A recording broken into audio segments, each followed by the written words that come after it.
Salut salut et bonne année! Alors voilà, je sais que vous entendez ça partout, mais en tout cas moi je vous souhaite sincèrement les meilleurs vœux pour cette année 2019, que vous soyez heureux, que vous soyez en bonne santé, ça c'est vraiment le plus important, et que vous construisiez des projets, que vous mettez des objectifs.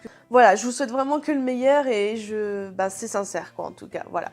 Alors je sais que cette vidéo, vous allez beaucoup la retrouver sur YouTube, je sais que ça peut-être un peu saouler, mais moi j'avais vraiment envie de faire cette vidéo en fait tout simplement parce que moi les résolutions c'est pas vraiment que j'en fais en début d'année, c'est juste que j'en établis tout au long de l'année, que je me mets des objectifs tout au long de l'année et voilà j'avais envie de vous partager ceux que je vais mettre en place pendant cette année 2019.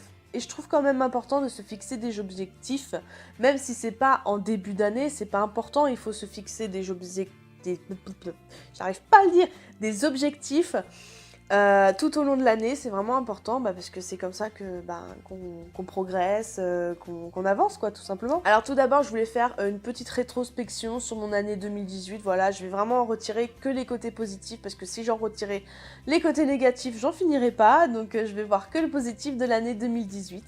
Et je vous invite vraiment à partager vos événements importants qui s'est passé en 2018 et je veux que du positif. Alors premièrement, j'ai trouvé mon CDI, ce qui est quand même pas rien parce que de nos jours, c'est pas facile de trouver du travail. En plus, à temps plein et en CDI dans un domaine que je connais, je pouvais pas rêver mieux, même si ça a été difficile au début de m'habituer. Maintenant, tout va très bien et j'en suis complètement heureuse. Ensuite, avec Julien, on s'est pacsé. Si vous me suivez sur Instagram, d'ailleurs, je vous invite à me suivre pour être tenu au courant de tout. Nous nous sommes pacsés, ça y est. En fait, le Pacs pour nous, c'est un peu une façon de nous marier parce qu'à la base, l'année dernière, on aurait dû être mariés. On avait commencé à démarcher, à préparer tout ça. Et financièrement, on n'a pas pu le faire. Donc du coup, on s'est dit, on va se paxer. C'est une façon à nous de nous marier, entre guillemets, enfin d'être unis sur papier d'une certaine façon. Donc voilà, c'est un petit pas pour nous, mais on espère plus tard pouvoir enfin se marier. Ce qui s'est passé aussi d'important, c'est que j'ai découvert le groupe de théâtre dans lequel je suis maintenant. Et franchement, c'est vraiment, j'aurais pas pu tomber sur une meilleure activité. Le théâtre, c'est vraiment une activité qui me correspond totalement. Ça permet de pouvoir lâcher prise, de se lâcher, de pouvoir vraiment de se vider la tête. Et je trouve vraiment ça bien si vous avez l'occasion de pouvoir en faire. Franchement, foncez parce que c'est tellement drôle. En plus, avec le groupe, on s'entend super bien. Il y a une très bonne ambiance. Qu'est-ce qu'on rigole. Enfin, franchement, c'est trop bien. Et je suis vraiment contente d'avoir trouvé ce groupe de théâtre. Et j'ai hâte d'être au spectacle. En plus, c'est moi qui ai écrit la pièce de théâtre et j'avoue que j'en suis pas peu fière parce que ça a été très long à faire et très difficile, mais je suis vraiment contente parce que la pièce de théâtre vient de moi et je suis contente que d'autres personnes puissent le jouer. Aussi petit événement peut-être pour certains, mais je suis allée à Disneyland pour la première fois. Alors je sais que c'est pas grand chose, mais pour moi c'est énorme parce que j'ai toujours rêvé d'aller à Disneyland. Si vous me suivez depuis le début, vous savez que je suis une fan inconditionnelle du monde de Disney et d'Harry Potter aussi, mais de Disney aussi. Et mon meilleur ami et mon copain se sont mis en... On manipule un petit truc en secret et en fait, je suis allée à Disneyland avec mon meilleur ami, sa sœur et sa nièce et franchement, bon, c'était en coup de feu, c'était super rapide, j'ai pas vraiment eu le temps de profiter à fond, mais vraiment, je regrette pas d'y aller parce qu'il fallait que je le fasse et c'est trop bien quoi. Ce qui s'est aussi passé, c'est mes retrouvailles avec mon ami d'enfance, dont je vous en ai parlé dans ma vidéo où je vous raconte mon histoire. D'ailleurs, si vous n'avez pas vu cette vidéo, je vous invite vraiment à le faire. Ça va s'afficher là, dans le petit i qui va apparaître si vous avez envie d'y jeter un coup d'œil. Mais voilà, on s'est recontacté avec mon ami d'enfance et franchement, ça fait du bien de renouer avec une petite partie de son passé parce que c'est vrai qu'actuellement, j'ai plus personne.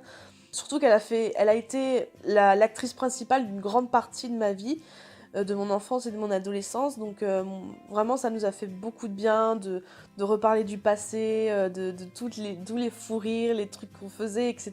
Et franchement, ça fait un bien de malade. Voilà, après, j'ai pas spécialement d'autres événements qui se sont passés de fou. Enfin, je vois pas vraiment.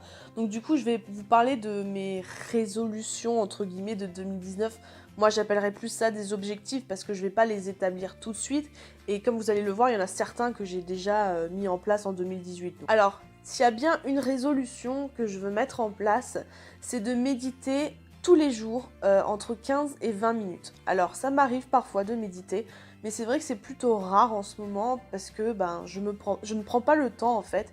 Et j'ai vraiment cet objectif de pouvoir méditer tous les jours, même un petit laps de temps, pour vraiment se vider la tête, lâcher prise, penser à moi, travailler sur plein de choses à l'intérieur de moi. J'ai vraiment envie de me fixer cet objectif parce que je trouve que la méditation, c'est vraiment une thérapie de malade et tout le monde devrait le faire. Et je vous le conseille vraiment parce que ça fait un bien fou et j'ai vraiment envie de mettre ça en place. Alors je ne sais pas si je vais le faire le matin ou plutôt le soir. Parce que si je le fais le matin, c'est entre 4 et 5 heures du matin. Donc ça pique. Et me lever 20 minutes plus tôt pour méditer, ça va être très très dur. Donc je ne sais pas, je vais essayer de tester, voir ce qui me convient le mieux. En tout cas, je vais mettre cet objectif en place en début d'année. Je ne sais pas encore quand, on verra bien quand je me sentirai prête. Un autre de mes objectifs également, c'est de m'affirmer plus, de savoir dire non, d'être moi-même, de pouvoir enfin ouvrir ma bouche, tout simplement, et de plus me laisser marcher sur les pieds, de plus courir après les autres. Alors ça, j'ai déjà commencé à le faire en 2018. J'ai d'ailleurs perdu beaucoup d'amitiés comme ça. Mais enfin bon, ça prouve bien que ça n'était pas des vrais. J'ai juste appris à dire non, à enfin ne plus me laisser marcher sur les pieds. J'ai appris à ne plus courir après les personnes également, et évidemment, ça ne plaît pas à tout le monde. Hein. En tout cas, maintenant, je peux être moi-même, j'ai plus besoin de me forcer. Je dis les choses comme elles sont, je dis les choses quand il faut. Et franchement, ça fait vraiment du bien, quoi. Et c'est...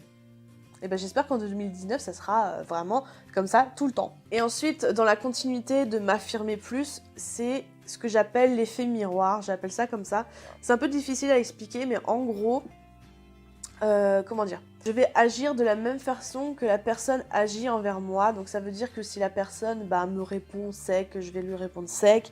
Si la personne est très gentille, je vais être très gentille, ce qui est tout à fait logique parce que c'est un échange et je n'ai pas envie de me laisser marcher sur les pieds et de toujours courir après les gens. Ça, stop, je donne beaucoup trop d'énergie aux personnes et j'ai vraiment envie que ce soit tout simplement un échange et voilà. Et juste pas un monologue.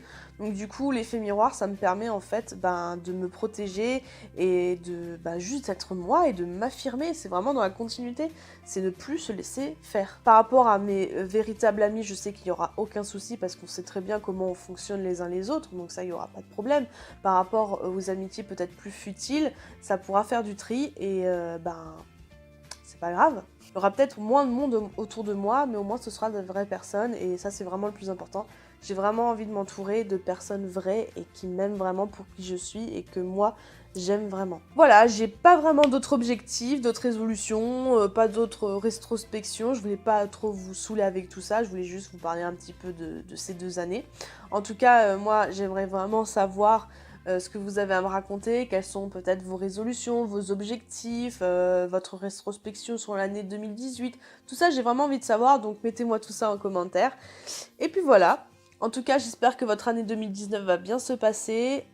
Si vous avez aimé cette vidéo, je vous invite à mettre un petit pouce bleu, activer la cloche, ça c'est vraiment important, j'ai oublié de le dire, mais c'est vrai que si vous avez envie de me suivre et d'avoir la notification quand je sors une nouvelle vidéo, n'hésitez pas à activer la petite cloche qui sera quelque part là en dessous. Et de vous abonner si ça vous a plu, voilà. Et faire un petit tour sur mon compte Instagram qui va s'afficher juste ici si l'envie vous dit de me suivre un peu au quotidien. Voilà, donc la vidéo se termine. Je vous fais moi de très gros bisous. Prenez grand soin de vous, comme je vous dis toujours. Passez une excellente année 2019 et puis que nos petites aventures continuent ensemble. Voilà. Salut, salut!